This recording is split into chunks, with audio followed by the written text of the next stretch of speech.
We saw that already. But when you're loading up on everything hard, you leave a little hole sometimes. It's going to be on March the 10th in California. Oscar Valdez, WBO 126-pound champion, versus former WBA 122-pound champion Scott Quigg. I'm TstreeT Controversy. This is TstreeT Controversy Live. Oscar Valdez's last two fights have been very tough fights, but also he's shown some vulnerabilities that I feel a guy like Scott Quigg, a pressure fighter who hasn't been stopped and is known to be very relentless with a new trainer who has gotten better over the years. Scott Quigg has gotten a lot better. So, you know, looking at what we're about to look at right now, I'm trying to point out to you that sometimes you'll see that Oscar Valdez gets into exchanges in which calls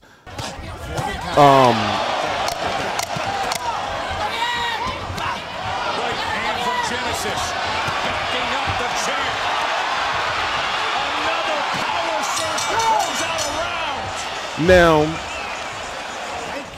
his fights are always action packed. Let's go look at the resumes. His fights are always action packed. 23-0 with 19 KOs. He's 27 years old. His last fight against Genesis Servania, that's the one I covered that fight. I have a post fight video on that here on YouTube. You'll see that he had knocked him down earlier in the fight, but then Servania started coming back, and basically, even though Valdez was in control of the fight, you saw that this guy was giving him problems mostly off of the pressure and Valdez choosing to brawl it out and not box. Miguel Mariaga, you may remember Miguel Mariaga for fighting Vasil Lomachenko. This fight with Miguel Mariaga was a very good fight. Don't let the scorecards fool you. You know, Oscar Valdez was having some problems in that fight.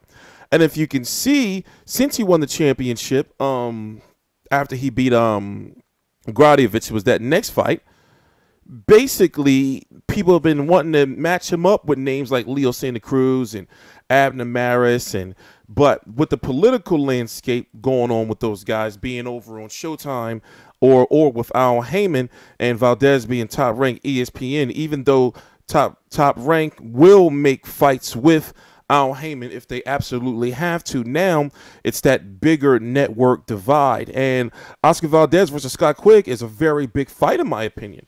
It's too bad that it's going up on the same night on Valdez versus Quigg is going to be on ESPN. Also on March the 10th, because it was rescheduled because of an injury, you have Mikey Garcia versus Sergey Limpinyets over on Showtime. So you have these two cards taking place the same night. So let's go look at the rankings and look at the division as a whole. So where are we at? Yeah, bring this over here. As you can see, Gary Russell, WBC champion. He's supposed to be fighting this guy right here, Claudio Marrero. I forgot, whatever. But Gary Russell, basically, you know, it's a shame that his career is where it is right now, where he's only fighting one fight a year and he's still champion, whether it's injuries, whatever the case may be. These two guys, Leo Santa Cruz and Abner Maris, are fighting June the 9th in their second fight. And basically, it just, to me, June the 9th is just a little too late.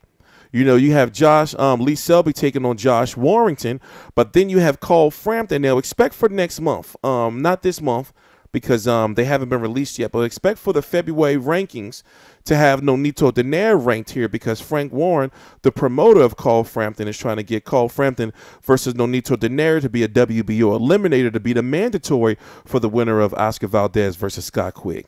You know, so the storyline is definitely there now, you know, for the fight.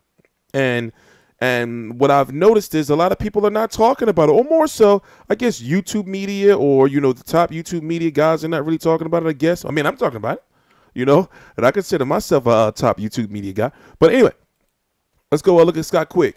34-1-2 with 25 KOs. As you know, the biggest fight of his career was that fight he had with Carl Frampton. This fight with Kiko Martinez was very big too, even though Carl Frampton had beat Kiko Martinez at this point twice, right? Let me check.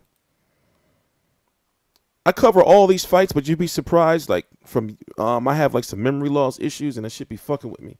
Yeah, it was twice. He beat me twice. So it'll be hard for me to remember a lot of these fights that I've covered, even though, you know, there are videos here of me on YouTube talking about them. So anyway, back to Scott Quigg. As you know, he's with Freddie Roach. If you don't know, he's now at the 126-pound division. You know, these fights right here were pretty much comeback fights to find his way again, you know, after losing to Carl Frampton in that very, very big fight. And basically, he's been trying to get a rematch with Carl Frampton for the longest, and now this is his key, because Carl Frampton versus Scott Quigg 2 is still a major, huge fight. But the only thing is, once again, you have Scott Quigg. If he wins, he's the WBO champion, and if Carl Frampton beats Nonito Doniare, if he beats Nonito Doniare, because they're both in tough fights, then you have Frank Warren and Eddie Hearn, and would they come together politically to make that fight? You know, so I guess that, you know, Carl Frampton and Frank Warren are expecting ÓSCAR VALDEZ to win, which is the reason why they're contacting the WBO, because you got to think that the WBO would be pissed if Scott Quigg wins, right? And then the WBO goes to Frank Warren and say, okay, well, you know, and if Carl Frampton was, and they say, okay, well, make Frampton versus Quigg too, and then you have that political network, Box Nation, Sky Sports thing going on that's going to get in the way. So, you know, but that's boxing, man. It's always some political shit going on that's stopping fights from happening for whatever reason.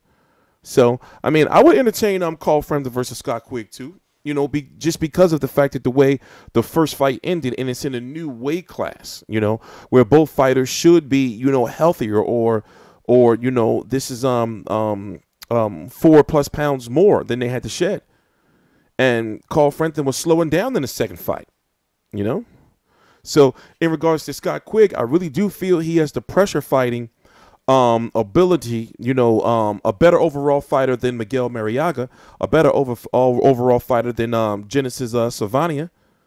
So if ÓSCAR VALDEZ fights the type of fight he fought with those guys, then we may have a new WBO featherweight champion. I mean, that sounds pretty logical, right? Either way, I'm looking forward to the fight. There's a lot of fights coming up. I'm talking about every single week, man, every single week, especially with Showtime announcing their lineup. And, you know, ESPN got their fights, and ESPN is sitting on some big major news, or Top Rank and ESPN sitting on some big major news when they announce Horn versus Crawford, and if Manny Pacquiao or Lomachenko is going to be on that undercard, or Pacquiao versus Lomachenko, you know, on a whole different paper. It's crazy. But on TstreeT Controversy, this is TstreeT Controversy Live, ÓSCAR VALDEZ versus Scott Quigg in Cali, March the 10th. We're going to work on covering that fight, getting somebody out there.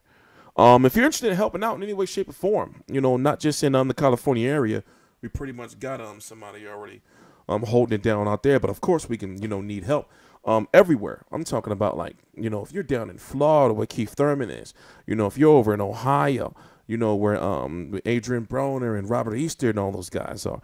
If you're over in, you know, Germany, you know, with, you know, in Bulgaria, places like that with Kubrat Pulev, you know, and you're bilingual, you know, anywhere, we need help.